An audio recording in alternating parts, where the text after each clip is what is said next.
Bonjour et bienvenue dans ce petit vlog qui nous servira aujourd'hui de format un peu spécial, de format complémentaire à l'interview faite avec Antonin, car aujourd'hui c'est la visite de sa collection de catch qui est tout bonnement incroyable. Je sais qu'elle est incroyable alors que je n'ai encore rien vu. J'ai aperçu des toutes petites choses, mais je sais que c'est incroyable. Donc là, je suis pas très loin d'arriver chez lui. J'ai ma petite caméra sur le dos et on va faire ça très bien. Voilà, donc j'espère que ce format va vous plaire, car moi, je me régale d'avance. A tout de suite.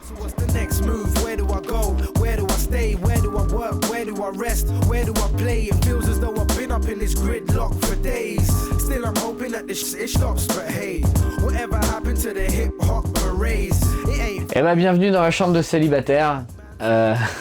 C'est la meilleure façon de présenter une chose parce que finalement qui d'autre qu'un célibataire peut avoir une chambre pareille. Donc comme on s'était dit lors de l'interview, je vais vous faire une petite présentation des 2-3 petites choses que j'ai pu accumuler pendant toutes mes années de collectionneur de catch. Il y a des trucs qui sont intéressants, il y en a qui le sont beaucoup moins. Je vais vous dire la vérité, il n'y a pas grand chose avec une valeur pécuniaire élevée, mais c'est surtout de la valeur émotionnelle. J'essaye surtout d'avoir des choses qui ont du sens pour moi, donc j'espère que ça aura du sens pour vous. Et puis j'espère que la micro-visite va vous plaire, sachant que je vais bientôt déménager, donc j'ai pas pu vraiment tout enlever, tout afficher, tout mettre, donc il y a des trucs, peut-être que avec Mika on va se revoir d'ici un an, où là je vais vous montrer des trucs que j'aurais ramené à droite à gauche, que j'aurais affiché, ou là où j'espère que j'aurai la pièce suffisante d'ailleurs pour pouvoir vous mettre bien comme il faut et pour pouvoir vous présenter des pièces qui sont assez extraordinaires et que j'ai déjà en tête. Eh ben on y va, c'est quand tu veux. Eh ben nickel. On va peut-être commencer par le truc le moins intéressant, c'est-à-dire une incroyable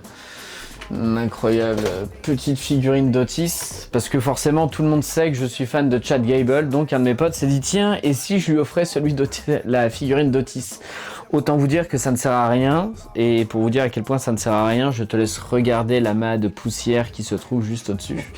Mais je me dis au moins comme ça on commence par le niveau moins 10, comme ça au moins c'est fait. Je suis pas un énorme collectionneur de figurines, même s'il y a des figurines qui changent d'ordinaire, que j'aime bien, genre la première figurine qu'ils ont sortie de Kenny Omega, que j'ai trouvé voilà, j'allais te dire, toi, vachement cool. T'es grand fan de WWE, ouais. Mais t'as l'air d'être quand même bien plus ancré dans tout ce qui est objet de collection japonaise, quoi. C'est ça. Ouais, parce que forcément, j'ai commencé à commenter avec la WWE, en tous les cas sur une chaîne internationale. Après, j'ai fait MLW avec leur émission Fusion, où là, il n'y avait plus du tout qui que ce soit de la WWE. Il y avait du japonais, il y avait du mexicain, il y avait des personnes de l'indie un peu partout dans le monde. Mais moi, ma cam de base, et ça, c'est ce que vous dira Georges Balzac, de toute façon, nous, on a été biberonnés au catch japonais. J'ai pas vraiment l'opportunité de parler de catch japonais, j'ai plus l'opportunité de réagir sur du WWE parce que c'est ce qui intéresse le plus sur les réseaux sociaux. Mais en fait, je regarde énormément de catch japonais, je regarde énormément de catch indie. Là, j'ai moins de temps parce que j'ai 35 piges et que j'ai 2 métiers et que forcément, au bout d'un moment, il faut faire un choix. Mais j'essaie de faire toujours parler mes premiers amours et avec le catch japonais qui prend une place absolument immense dans ma vie aussi. Pour vous dire, moi, j'ai un modèle de vie, vraiment, pour moi, c'est Jushin Liger. Donc Jushin Thunder Liger, pour moi c'est le modèle. Et là tu vois, par exemple j'ai un vieux print de Jushin Liger qui a été signé par Liger, qui a été bien sûr derrière authentifié par ce cher monsieur. Voilà. Ça peut paraître bête, tu vois, ça a été fait lors de WrestleCon 2019 et je l'ai rencontré lors de ces WrestleCon 2019. Je t'enverrai la photo, mais j'étais hyper tremblant, j'étais hyper honoré, ne serait-ce que d'échanger quelques mots de japonais avec lui. J'ai sa signature de la photo que j'avais eue, de la photo dédicacée que j'avais eue avec lui. Mais tu vois, j'ai aussi la serviette de soutien qu'on peut avoir justement dans les shows japonais de Jushin Liger. Trop classe, franchement, trop cool. Trop stylé. Ah bah merci, parce que je sais pas si tu sais d'où ça vient en fait, les serviettes de soutien. Non, pas du tout. On les voit beaucoup dans le catch japonais aujourd'hui, mais en fait à la base ça vient du sumotori. Ah, À la base, ça vient du sumotori et c'était le moyen justement pour pouvoir supporter ton sumo préféré, c'était d'avoir une serviette à leur effigie. Et ça a été repris ensuite par le catch japonais. Et puis de toute façon, maintenant on sait que tout est une question de business. Donc moi, tu me mets Jushin Liger, de toute façon, même sur du PQ, il est fortement probable que je l'achète. Mais c'est une autre question. Au niveau des figurines, je vais avoir une autre figurine de Jushin Liger qui est juste ici. J'ai pas réussi à avoir celle avec les couleurs originales parce qu'elle coûtait trop cher. Forcément, une de Gable juste au-dessus. En plus, c'est une vieille de Gable, quoi. C'est une vieille de Gable. NXT encore avec. C'est ça, mais j'en ai 3 de Gable. Avec Jason. Les 3. Ouais, c'est ça. Jason Jordan que j'ai caché. Voilà, mais qui était là aussi, voilà. Et lui qui est plus sous blister. Exactement, ouais, parce que c'était la première et j'étais content. Et en fait, j'avais mis mes billets de WrestleMania à l'intérieur de mes premiers WrestleMania. J'avais mis genre le billet entre les mains de Gable. J'ai piqué cette idée à mon pote Anthony qui faisait ça pour vendre les billets sur eBay. Tu sais, quand tu vends tes billets sur eBay, il faut montrer que c'est bien toi le propriétaire. Et donc, en fait, tu as ta marque de fabrique. Et lui, sa marque de fabrique, c'était de mettre le billet à l'intérieur d'une figurine de catch. Donc, c'était son idée. Et là, c'était juste pour moi. Mais je l'ai gardé. Et du coup, j'avais mis un billet. Mais le billet s'est déchiré. Donc ça s'est arrêté à peu près comme ça. J'ai la figurine de Minoru Suzuki signée par Suzuki quand je suis allé à sa boutique à Harajuku. C'est du coup qui est la boutique Pile Driver, c'est ça? Exactement, qui se trouve en sous-sol d'un centre commercial où il y a absolument toutes les boutiques qui sont fermées, mais il reste la boutique Pile Driver où lui il t'attend sur sa petite chaise, tranquille, tu vois. Et c'est trop bien d'aller à cette boutique parce que c'est les seuls moments de votre vie où vous allez voir Minoru Suzuki qui va vous sourire, qui va rire et qui va vous faire des blagues. Parce que le catcheur disparaît, mais le mec qui a besoin de thunes apparaît. C'est le commerçant là qui parle. Exactement. Et tu vois, genre là, j'ai la serviette de Minoru Suzuki qui est juste ici. Et genre le mec, tu vois, te la déplie du plastique. Et quand il te la met sur l'épaule, ils disent « Ah mais alors tu connais pas, tu sais peut-être pas ce que c'est, mais c'est ma serviette. » Et j'ai envie de dire « Mais enfoiré, enfin si je viens dans ta boutique, c'est que quand même j'ai une appétence particulière pour ce que tu fais. » Et genre il te la pose sur l'épaule, genre tu sais, t'es à Marrakech, ah t'as touché, t'achètes. Tu vois, il était limite comme ça. Et c'est trop marrant parce qu'il a trop le sourire pour tout. Et c'est le mec le plus mignon du monde quand vous allez dans sa boutique à Harajuku et donc tu prends sa figurine. Et après il dit tu veux que je la signe ou pas? Et là tu dis bah bien sûr que je veux que tu la signes mon pote. Bien non, je ne veux pas ta signature. C'est ça. Et donc il te la signe avec très très grand plaisir et faut aller dans cette boutique. Franchement c'est un putain de bon souvenir quoi. À côté j'ai justement la figurine de Tetsuya Naito qui avait été sortie en édition limitée. Parce que, en plus d'être fan de Liger, je suis un énorme fan de Tetsuya Naito. C'est pas du tout ce que ton t-shirt nous indiquait. Ah ouais, merde, putain, j'avais même pas remarqué. Ouais, et puis j'ai la serviette aussi de Tetsuya Naito, forcément, avec laquelle j'étais venu à la finale du G1, qu'il avait gagné en finale contre Okada. Alors bon, elle est plus fine, tu vois, mais elle est plus simple. Mais tout le monde a sa petite serviette, en fait, c'est ça qui est trop bien. Mais elle est stylée tout pareil, hein. Ouais. Je pense que t'es comme moi, t'es un vendeur du Japon. Ouais, un peu, ouais. Japonais, tu prends. C'est ça. Et puis tu sais, nous, toi comme moi, on fait partie de cette époque où, à l'époque, c'était beaucoup plus difficile d'avoir des trucs très marqués en fait de nos catcheurs. Quand tu voulais l'acheter sur www.com, Euroshop n'existait pas. Ou quand ils existaient, ils avaient 3 t-shirts. Ou sinon, quand tu faisais les commandes, t'étais pas sûr de l'avoir. Il y avait une boutique sur Paris à l'époque, mais elle a très vite fermé. Et en fait, quand la WWE a réembarqué en France avec NT1, là, t'avais des trucs chez Carrefour, là il y avait les boutiques et tout, mais chez nous ça n'existait pas, ce qui fait que le moindre truc où sur un produit tu voyais WWE à l'époque, quand c'était pas courant, t'étais genre mais oh putain il me le faut, tu vois, même si c'était un truc moche. Et là du coup je me permets de prendre moi le relais. Vas-y. C'est exactement ce que je me disais sur ce genre d'objets là. Ouais. Qui sont dans mon décor, c'est les coffrets WrestleMania et moi Royal Rumble. Exactement. Exactement, c'est le même type de délire quoi. Ouais. T'en as besoin. C'était à l'époque il n'y en avait pas, il y avait que ça qui sortait. Mais oui, mais en fait tu perdais tout le sens de la logique parce que tu dis si ça se trouve c'est le seul truc que je vais voir d'ici ces 3-4 prochaines années parce que tu sais jamais ce que ça va donner et quand tu l'as, moi je sais le tout premier DVD que j'ai acheté, c'était ils commençaient à les vendre, tu sais, dans les trucs dans les kiosques à journaux. Je crois que c'était le SummerSlam 2006. Enfin tu vois, franchement. Voilà. Ah, ouais. Tu vois, avec la DX et tout, quoi. Tu vois, c'était franchement pas le DVD de ouf. Mais c'était le premier DVD que j'ai vu vendu. Et j'étais genre, mais c'est pas possible. Et je l'ai acheté. Je l'ai regardé, j'étais genre, ouais, ok, c'est vraiment... voilà, enfin, c'était... Voilà, enfin, j'ai toujours beaucoup apprécié ce que faisait la WWE, le retour de la DX, j'étais content. Mais c'est sûr que t'achetais pas le truc de fou. Après, les DVD sont sortis à la Fnac et tout le tralala. Mais c'était pas la guerre que c'était que c'est aujourd'hui. Moi, j'ai commencé à jouer aux jeux de catch parce que du coup, ça me fait penser à la première. Le premier jeu de catch auquel j'ai joué, c'était celui-là. C'était Wrestle War sur Mega Drive. Hop, check. Où forcément t'avais aucun nom, bon il y a le prix encore, parce que j'ai dû le racheter, mais avec mon frère on joue à ça, et c'était trop cool, mais c'était le premier jeu de catch auquel j'ai joué, c'était Wrestle War sur Mega Drive. Je suis très déçu que mes parents aient filé la Mega Drive à quelqu'un d'autre, mais bon, c'est pas très grave. Et ce qui m'a fait toujours dire que... Ah ouais? Bah moi j'ai la Mini. La Mega Drive c'est la Mega Master System, c'est ça? Non, c'est pas la même. C'est pas la même, mais j'ai acheté on m'a offert la Mega Drive Mini qui est juste ici. Et en fait, ce qui est cool, c'est que tu peux mettre quand même les anciens jeux dessus. Ouais. Donc ça, par contre, c'est plutôt cool.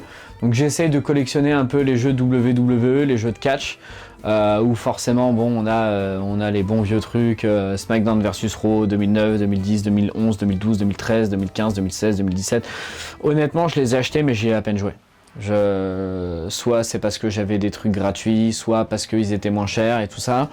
Je sais plus où sont passés mes jeux PS2 par contre, parce que Here Comes the Pain, on en avait parlé ensemble. Ouais. Je sais pas à quel moment de la vidéo ce sera mis, mais Here Comes the Pain pour moi c'est le jeu ultime de la WWE, c'est vraiment le jeu de ouf.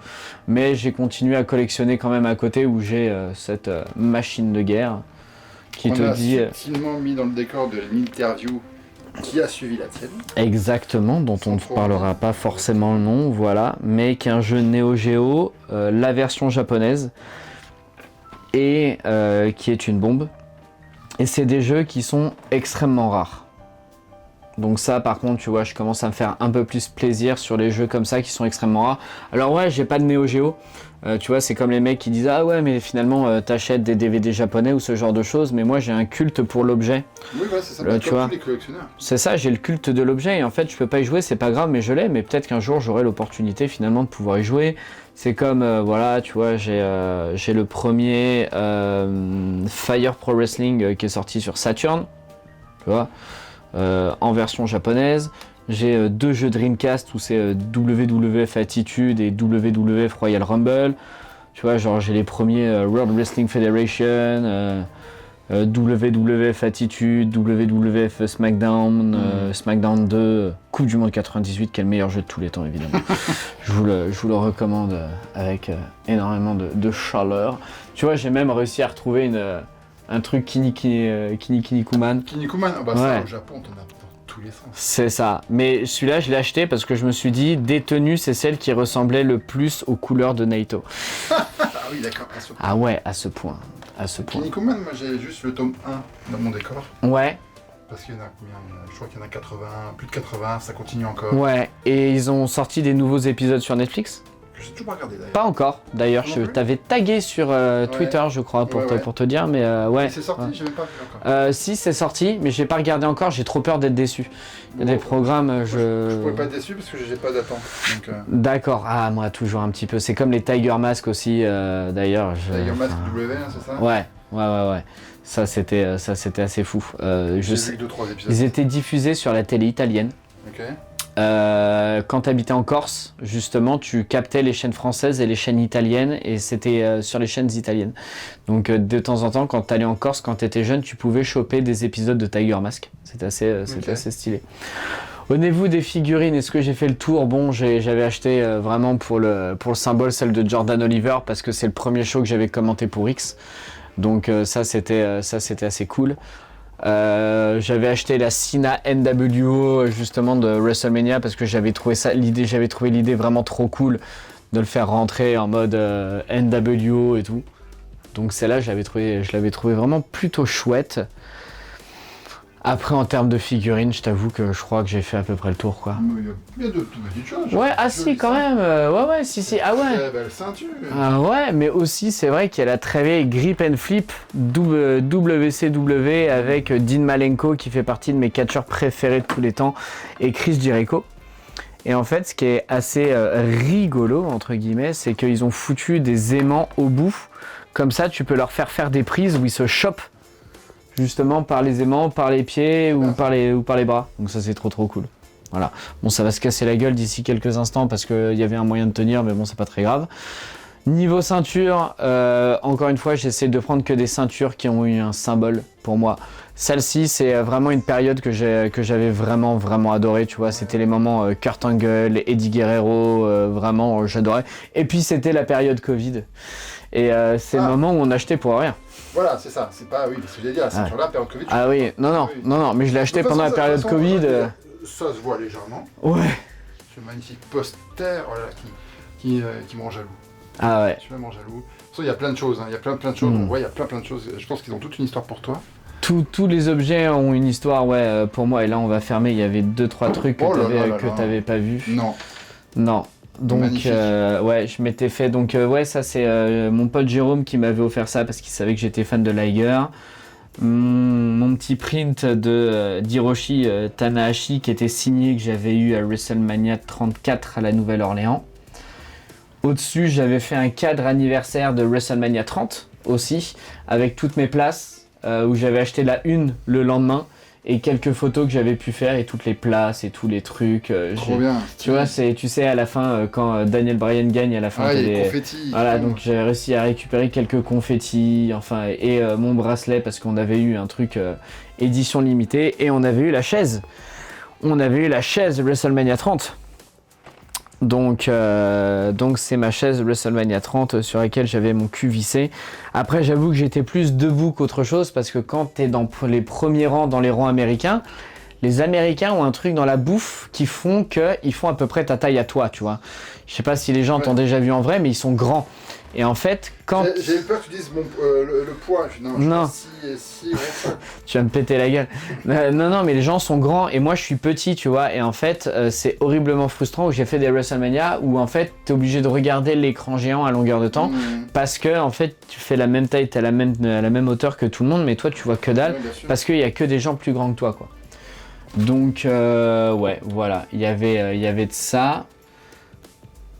Ici pour WrestleMania 30 qui était donc mon tout premier WrestleMania. Après j'en ai fait pas mal d'autres. Mais dis donc. Ouais. Et ça à chaque fois avec Gable il y a toujours la petite phrase qui fait plaisir.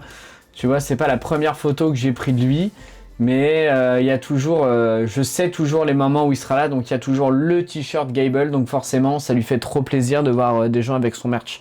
Genre, je t'enverrai une photo où on était à Glasgow quand la WWE avait fait un arrêt à Glasgow et c'était devant le grand hôtel à Glasgow où tout le monde se battait pour avoir des signatures et tout ça. Et en fait, j'étais le seul à avoir son t-shirt bleu avec écrit Ready, Willing and Gable, d'ailleurs qui est mon fond d'écran, qui est mon fond de téléphone.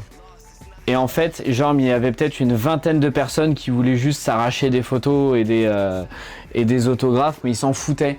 Et en fait, il a dit non à tout le monde et il a juste dit I just want the one with my shirt. Tu vois. Et là, tu te dis ah ouais, en fait, c'est comme ça que ça fonctionne avec lui. C'est ça. Et puis Jason Jordan qui a eu pitié de moi aussi d'ailleurs ce jour-là. Et fun fact. J'ai été malade ce jour-là, je ne le savais pas, j'avais une gastro, donc j'ai peut-être chopé j'ai filé peut-être ma gastro à Gable, donc c'était hyper voilà. Bref. Tu lui demanderas. Ouais, je lui demanderai. Do you remember the gastro? Oh yeah, I remember. Ma signature. L'une de mes signatures qui compte le plus pour moi, tu vois, qui est la signature de Taiji Ishimori quand il était encore à la Pro Wrestling Noah. Je suis allé au Japon en 2012. J'ai fait un show de la Noah parce que je voulais à tout prix voir la Noah en 2012. En plus, c'était les moments où il y avait encore les plus grands de la Noah. Enfin, il y avait. Alors, j'ai des petits soucis avec les noms en ce moment. J'ai des petits problèmes de mémoire. Mais il y avait Takayama qui était encore en pleine santé. Il y avait Saito qui était encore là. Il y avait encore celui dont j'ai oublié le nom, qui a été champion de la ROH, Takeshi Morishima. Voilà, qui était là, qui était l'un de ses derniers matchs d'ailleurs. Et il y avait un match de championnat pour le titre poids moyen entre Taiji Ishimori et ça va me revenir, qui est maintenant l'un des fers de lance de la Noah, où moi j'étais à fond derrière Ishimori, qui se faisait encore appeler Sexy Boy Taiji Ishimori. Et on peut demander à Balzac, j'étais un fou furieux de Ishimori. Et en fait, il y avait un truc où on pouvait avoir une sorte de tombola. J'ai eu un ticket. Et en fait, sur les tickets, celui que j'ai gagné, c'est de toutes les signatures, sachant que les catcheurs n'ont fait que 3 signatures, tu peux choisir la signature que tu veux. Et en fait, il y avait les signatures de Morishima, il y avait les signatures de Kenta qui étaient encore là, il y avait les signatures de Saito, il y avait les signatures des plus grands à ce moment-là. Et j'ai choisi Ishimori, mais genre sans réfléchir. J'ai dit Ishimori, et le mec limite m'a regardé genre... vraiment, genre tu veux juste le gars qui est le number one contender pour la ceinture et tout. Je dis je veux Ishimori parce que j'étais déjà un fan ultime de Taiji Ishimori. Et demander à Balzac encore combien de fois on s'est fait son match qu'il a eu à la DDT, je crois, contre Kota Ibushi à l'époque, où en fait on était absolument amoureux de ces deux mecs. Et en 2012 du coup, c'est Ishimori qui m'a donné donc en main propre sa signature. Et putain, c'était en 2012. Pire qu'un gosse, j'ai été pire qu'un gosse, tu sais, t'as les mains qui tremblent quand tu reçois le truc. C'était à l'époque, on n'avait pas vraiment les appareils photo et tout, enfin moi j'avais un Blackberry, donc autant te dire que ça servait pas à grand chose. Et c'était pas autorisé de prendre des photos avec eux à ce moment-là de toute façon, mais j'ai juste reçu la signature et puis là tu bloques pendant un moment et tu dis mais en fait j'ai l'objet, et pourtant j'avais pas grand chose, mais même aujourd'hui avec tout ce que j'ai, je me suis dit putain j'ai l'objet qui va sans doute le plus compter pour moi dans ma vie, parce que le catch japonais ça a toujours eu une place très particulière dans mon cœur, et Ishimori toujours encore plus, même si c'est pas mon catcheur japonais préféré, ça reste quand même quelque chose qui m'a touché toujours énormément. Donc cette signature là elle est vraiment hyper particulière. Donc je voulais juste avoir une dernière histoire avant de passer sur la partie principale de la bibliothèque, qui est cette signature de Kenny Omega et de Kota Ibushi que j'avais eu lors du WrestleCon 2018 qui avait lieu à la Nouvelle-Orléans, où je suis passé pour un idiot. Donc déjà avoir Kenny Omega c'était déjà assez ouf. J'ai la photo qui est perdue je ne sais où, si elle est là la photo, tiens tu vois, elle est perdue derrière la lumière avec Kota Ibushi et Kenny Omega. Et en fait j'avais parlé avec Kota Ibushi et je lui avais dit à Kota, moi j'avais adoré les matchs que tu avais contre Ishimori, sauf que moi j'étais un peu stressé donc mon anglais était moyen, et lui il est japonais donc de base son anglais est très mauvais. Et en fait, je lui avais dit, Taiji Ishimori, trop bon, trop fort, machin, j'avais adoré votre combat, j'espère qu'un jour vous rencontrez de base. Et il me baragouine un truc, je comprends que dalle. Allez, 2 mois plus tard, arrivée de Taiji Ishimori à la NJPW sous le nom du Bone Soldier. Et en fait, là, je me remémore ce qu'il me dit. Et en fait, ce qu'essayait de me dire Kota Ibushi, c'est « Il will be there soon ». Et en fait, j'avais su 2 mois avant tout le monde qu'il avait signé la NJPW. J'aurais pu faire un truc de ouf. Et j'étais un connard qui n'a pas compris un seul mot. Et voilà. Donc j'avais le spoiler qui m'aurait fait sauter un truc de ouf. Mais simplement, il faisait... J'étais genre juste... Ah, ok. Et en fait, j'ai rien bité. Voilà, super. Il en fait de Taiji. C'est ça, il est complètement con ce mec-là. Bien sûr qu'il est complètement con. Et puis on va passer à l'une des phases principales. Bon déjà on va diffuser ça en 3 phases. La première, les ceintures, donc toujours ceinture symbolique pour moi. La ceinture de WWF, la Winged Eagle bien sûr, parce que c'est la première gagnée par Shawn Michaels pour moi. Et la première ceinture de champion du monde gagnée par Shawn Michaels. Et en fait c'est pour moi l'un des plus grands champions de tous les temps. Et c'est sans doute la ceinture que je préfère, que je trouve la plus belle. La deuxième, ceinture de champion des États-Unis. À cette époque-là, je trouvais que c'était la plus belle et c'est la première ceinture que je me suis achetée. Et je voulais qu'elle soit représentative du catch américain et c'était la moins chère. Donc voilà. La troisième, la ceinture de champion NXT Tag Team, parce que c'est la première gagnée par Gable. Donc il fallait à tout prix que je l'achète. Et on est allé à Full Sail University et ils allaient la changer juste après. Et genre il y avait moins 35% dessus. Là je me suis dit vas-y, Jésus t'envoie un message. Et donc voilà, Gable t'envoie un message et donc je l'ai acheté. Là on va pouvoir ouvrir quand même. Parce que là il y a, pour les collectionneurs de cartes, il y a 2-3 trucs intéressants. Hop, on va même devoir s'asseoir. On va s'asseoir. Allez, hop, on va s'asseoir. Où là, il n'y a que des trucs non ouverts. Juste ça, les fameuses cartes japonaises dont j'avais parlé, que j'avais quand même de côté.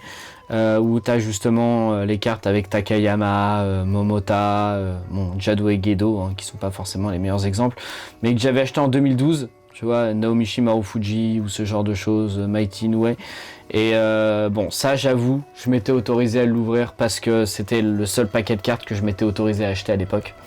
Mais j'ai acheté plein de blisters, plein de trucs. Où là, tu vois, j'ai un truc d'AEW qui date d'un moment où apparemment il y a l'air d'avoir pas mal de cartes rares dedans, mais je l'ai jamais ouvert.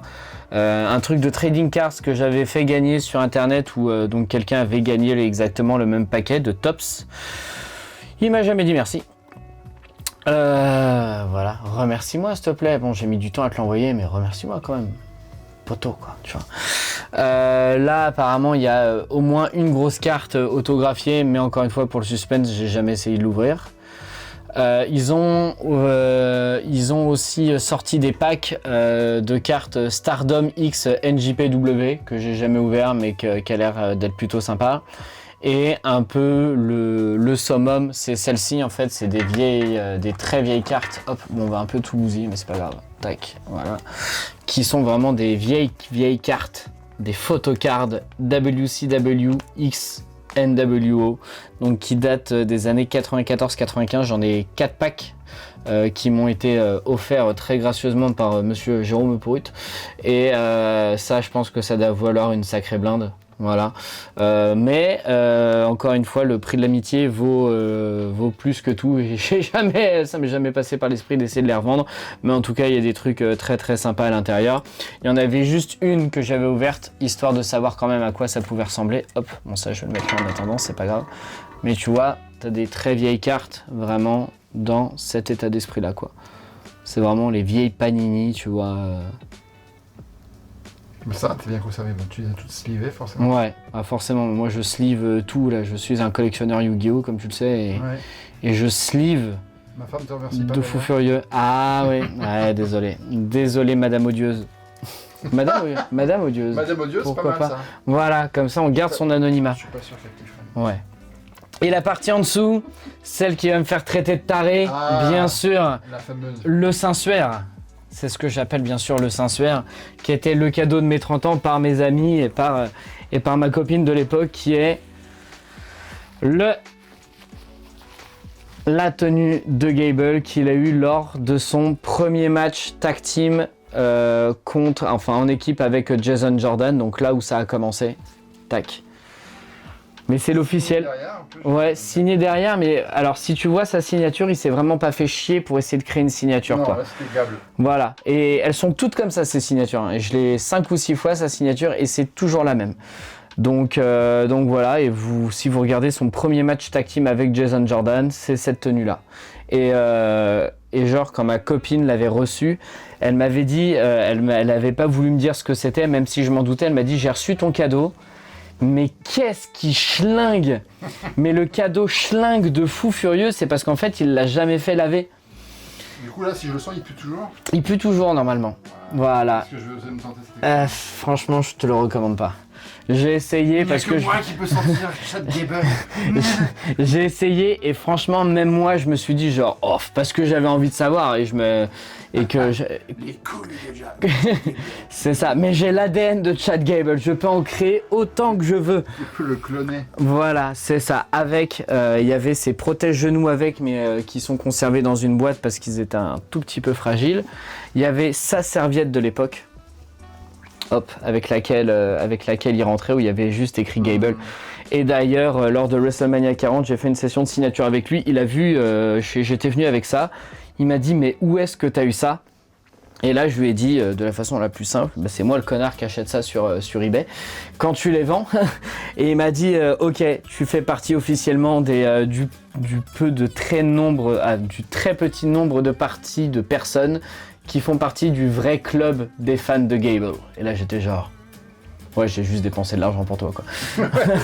C'est juste ça, mais ça fait toujours marrer.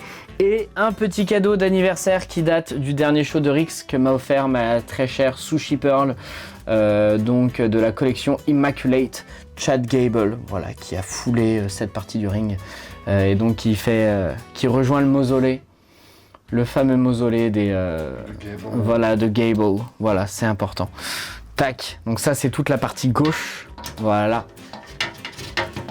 Donc là aussi on a ce qu'on appelle les Raw Fights, donc avec tous les résumés de show, de tout ce qu'il y a pu avoir.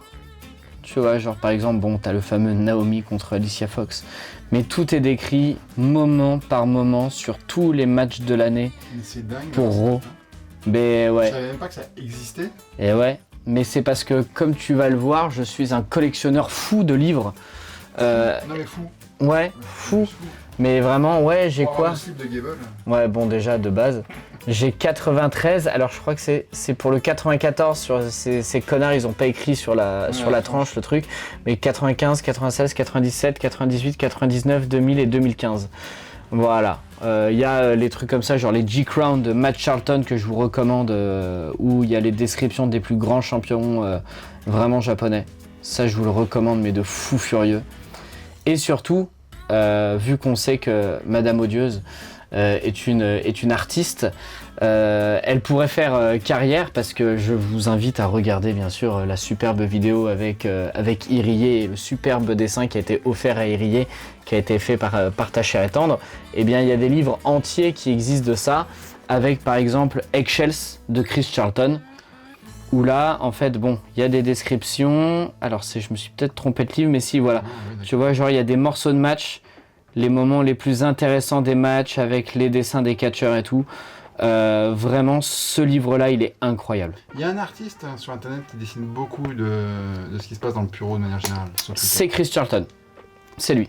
Ah, c'est lui ? C'est lui. C'est Chris Charlton en fait justement, et il fait que ça. Et c'est assez extraordinaire le travail qu'il fait.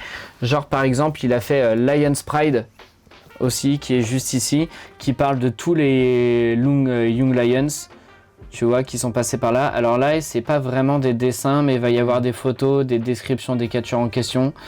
Tu vois, où là, t'as Gotch, le fameux Gotch, quand même, que l'on voit en action pendant les années 80.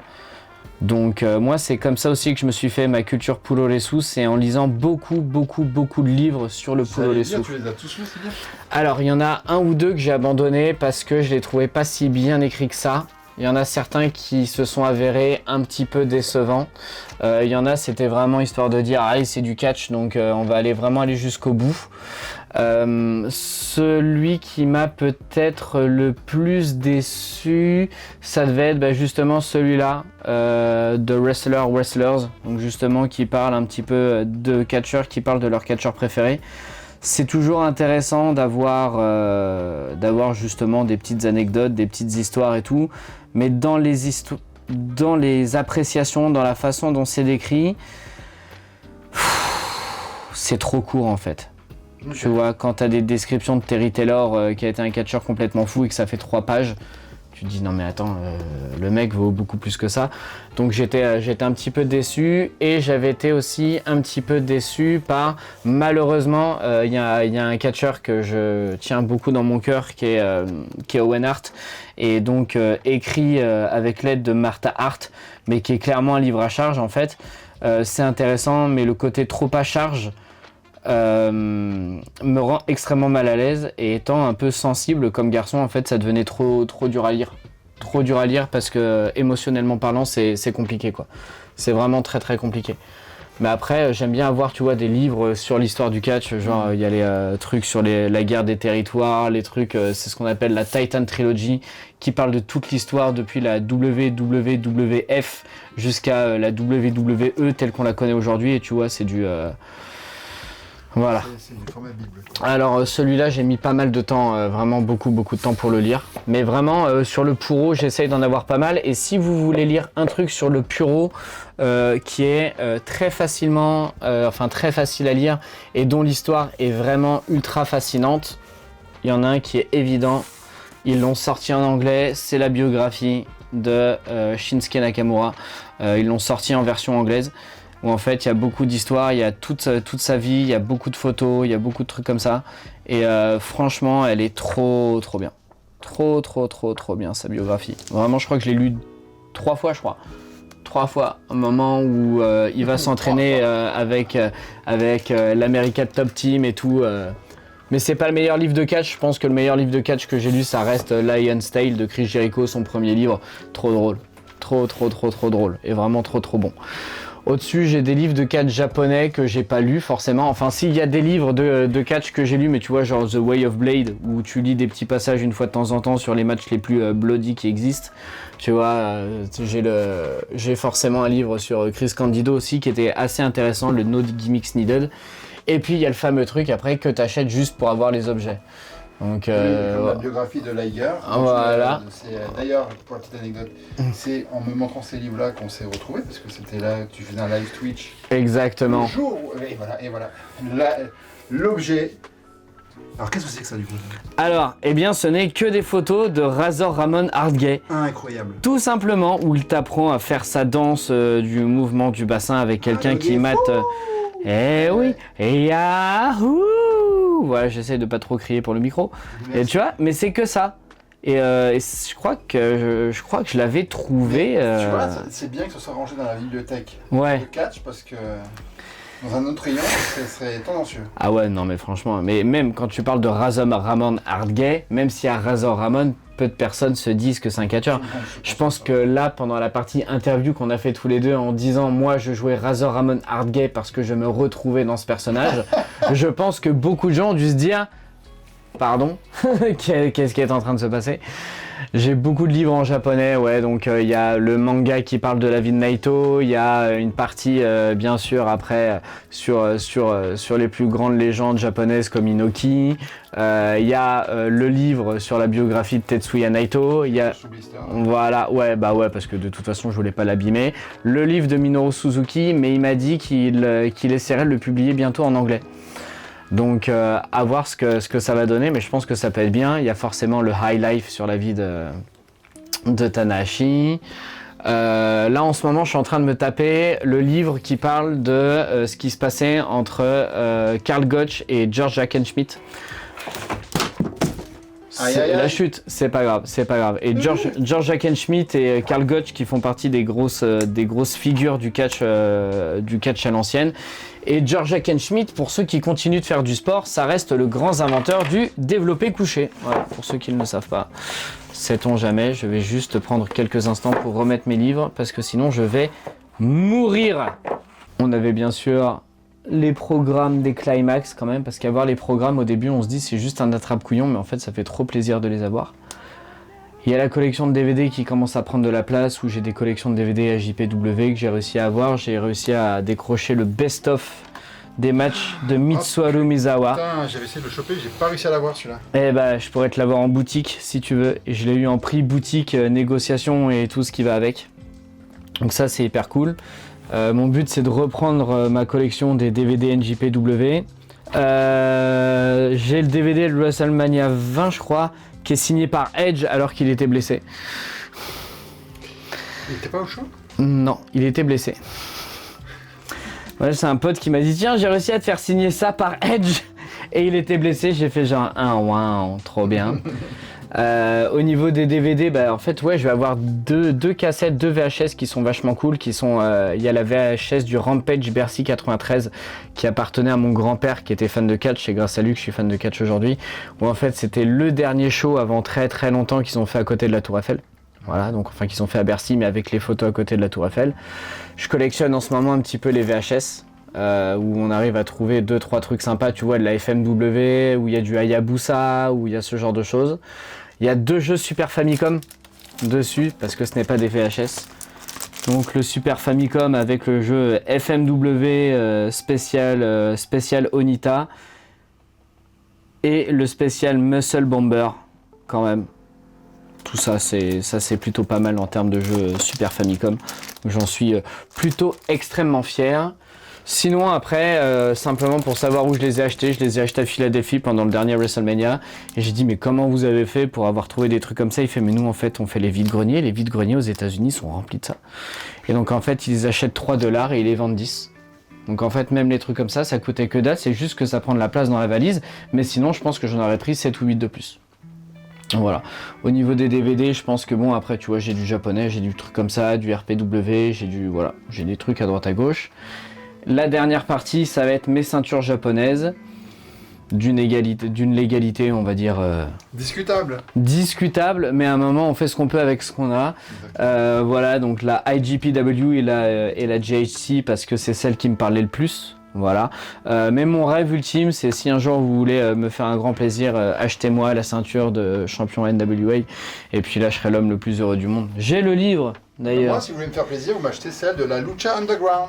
Voilà, d'ailleurs, le livre, 10 Pounds of Gold. Si vous avez regardé le dernier épisode de la BZW, j'arrête pas de répéter 10 Pounds of Gold. Pourquoi? Parce que c'est le surnom officiel de la ceinture. Et achetez ces petits livres-là si vous voulez en connaître plus. Il y a toute l'histoire de la ceinture, vraiment. Et j'ai pareil pour celle de champion des États-Unis aussi. De la Jim Crockett Promotions. J'adore cette ceinture d'ailleurs aussi, je la trouve trop belle. Bon, c'est plus discutable. Et on va terminer par l'une des pièces où là je pense que voilà, on va se mettre à peu près bien. Allez, vas-y, je me mets aussi Allez. là, parce que j'en ai plein. Allez, hop. Alors, du magazine pas très intéressant, on a celui-là genre avec les dessins de Schamberger que ma conjointe m'avait acheté en disant « Ouais, je t'ai acheté un super magazine, ça lui a coûté hyper cher. » Et en fait, c'était juste... le mec qui remettait ses prints pour que tu puisses les acheter sur internet. Mais genre, elle avait payé ça 40 balles, quoi, tu vois. Donc, elle était dégoûtée. T'aurais pu juste dire merci, basta. Ouais, voilà. J'ai deux vieux... Ah oui, ça, c'est un livre dont j'ai pas parlé. Bon, je parlerai tout à l'heure. Bon, c'est pas grave. Très, très vite fait. Mais j'ai des magazines de Lucha Libre aussi. Forcément, qui viennent du Mexique. Quand mes parents sont allés au Mexique, ils m'ont acheté des magazines de Lucha Libre. Donc, ça aussi, j'essaie d'y faire extrêmement attention. Le vieux WWF Magazine, oh il y a mon pied dégueulasse, qui est celui de mon mois et de mon année de naissance, voilà, wow. que j'ai tenu à avoir. Ouais, ça c'est le genre de truc. Et j'ai le même, mais pour le Puroresu Magazine. Voilà, trop bien. Tu l'as celui-là. Je l'ai celui-là. Mais tu sais qu'il est important. On me l'a offert pour mon anniversaire ça récemment et en fait c'était le premier projet avant que Planet Catch ne sorte par les créateurs de Planet Catch et il est sous blister encore donc et c'est donc le tout premier magazine de catch qui sortait à l'époque à ce moment là où le catch était encore sur RTL 9 me semble-t-il. Oui. Je crois à peu près. Ça durait très longtemps quand même. Ouais. Bon, j'avais. Pro Wrestling Illustrated. Ouais, bon, j'ai pris celui qu'il y avait aux États-Unis, j'ai pas pris à cause de la couverture. Commençait pas à me prêter des intentions un peu, voilà. Quand vous allez dans les boutiques de comics aux États-Unis, sachez qu'il existe des comics WWE. Donc j'ai pris celui où il y avait Gable et celui avec Nakamura qui est absolument magnifique et extraordinaire. Donc j'ai des vieux Planet Catch qui m'ont été offerts, genre le livre secret des catcheurs, qui est aussi un cadeau, mais je trouve ça trop marrant, je trouve ça trop cool. Finalement, vous m'offrez ce type de cadeau. Mais si vous voulez m'offrir des DVD, des cassettes, des vieux magazines de catch, mais let's go, allez-y. Franchement, je suis preneur de tout ça, je suis prêt à absolument tout collectionner. Moi aussi. Voilà, le fameux Puro Magazine. Ah, incroyable. De mon mois et de mon année de naissance. Et ça facilement encore aujourd'hui si tu devais les chercher? Au Japon? Même toi, si tu devais les chercher sur internet ou au Japon, tu trouves ça facilement? Sur internet, tu trouves ça sur un site particulier qui est celui de Tudukan. Okay. Où là, tu trouveras ça en 2 temps 3 mouvements. Sur internet, les gens vont se faire très plaisir. Celui-là, tu vois, le prix de base c'est 300 yens. Peut-être que tu l'achètes 500 yens à Tudukan. Donc, c'est-à-dire, tu l'achètes. Ouais, c'est ça. Mais si tu vas dans la boutique, que tu achètes ça 500 yens, ça te coûte que dalle en fait. Tu vois, tu payes ça les maximum 15 balles pour certaines éditions qui sont un peu spéciales. J'ai le magazine de la Dragon's Gate. Voilà, que j'avais eu lors du lors du WrestleCon de cette année, qui était plutôt cool. Ça, c'est le Pro Wrestling Weekly avec du Suzuki, du Tanahashi, du Takayama qui se trouve derrière, du Takayama contre Keiji Muto. Un programme officiel de l'époque de l'ECW, où là ça commence à taper un peu plus en termes de rareté, tu vois. Là on commence à aller vraiment sur un truc bien solide. Les vieux vraiment magazines des années 80, Wrestling USA. On dirait presque Depardieu qui se bat, c'est incroyable. T'as vu? Alors qu'en fait, pas du tout, tu vois. Voilà, c'est juste Nick Bockwinkel. Mais on dirait Gérard Depardieu à l'époque. Je suis en train d'avoir un truc là. J'ai celui de Sting des années 80. Et j'avais le programme du show de la Pro Wrestling Noah que je suis allé voir en 2012. Donc, avec tous les catcheurs de l'époque où j'étais comme un dingue. Donc, où il y avait Taiji Ishimori qui était déjà si jeune. Voilà, où il y avait Go Shiozaki, Takeshi Morishima, Jun Akiyama, voilà, Saito qui vient de prendre sa retraite à l'époque. Enfin, c'était vraiment... Quand je me rends compte maintenant, alors Kenta était blessé, mais Kenta était très souvent blessé à l'époque, mais en fait, je me rendais pas compte, tu vois, il y avait Carl Anderson et Giant Bernard qui étaient champions par équipe à l'époque, quoi. C'était un truc assez béni, je crois que c'est alors j'en ai fait des shows où j'ai vécu énormément d'émotions, mais celui-là fait partie des shows où j'ai vécu le plus d'émotions parce que c'était enfin le Puro, tu vois, ça pourrait être le nom d'une émission. Et juste les deux trucs que j'avais oublié de montrer, déjà mon fantastique skateboard de WrestleMania, voilà, sachez-le, voilà, qui a coûté cher pour pas grand-chose. Les collections Yu-Gi-Oh pour ceux qui le veulent, mais c'est pas le sujet. Exactement. Pour les fans de Lucha Libre, alors un livre extrêmement rare qui a été fait par une photographe mexicaine qui prenait vraiment tous les plus grands clichés de Lucha Libre de l'époque. Donc qui est Madame Lourdes. Et là on est sur une véritable pièce en fait, une vraie pièce qui est vraiment rare. Où ça par contre tu vois j'y tiens vraiment très fort. Donc faut parler espagnol bien sûr. Oui, bon pour les photos. Mais ouais ça devrait aller tu vois pour les explications. Mais tu vois t'as des photos de Blue Demon et tout qui prend la pose et tout ça. Et ouais ça fait partie des livres qui tiennent très cher à mon cœur, donc de Lourdes Grobet. Je vous le recommande énormément. Je crois qu'il y a des gens qui ont réussi à le sortir en mode PDF. Au moins vous avez toujours les photos en mode PDF. Bon, l'âge d'or du catch, tu l'as dans ton truc, donc c'est pas très intéressant. Et là, ce sur quoi on va finir, c'est un truc que je vais collectionner, que je collectionne. Mais j'ai la première édition, maintenant les gens se l'arrachent sur internet. En fait, tu crois que c'est une boîte normale? Non, en fait, il y a vraiment les vieux DVD et les vieux magazines. Des passages, en fait, où là c'est quand même Inoki contre Hulk Hogan, qui l'eût cru. Et regardez les matchs d'Hulk Hogan au Japon. Regardez pour de vrai les matchs d'Hulk Hogan au Japon. Les personnes qui pensent que Hulk Hogan ne savait pas catcher, eh bien n'ont jamais regardé les matchs d'Hulk Hogan au Japon. C'est aussi bête que ça. Et en fait ça s'appelle Burn. Donc ça s'appelle Burn. Là tu vois j'ai acheté l'édition 64 parce que c'était l'une des dernières qui était sortie.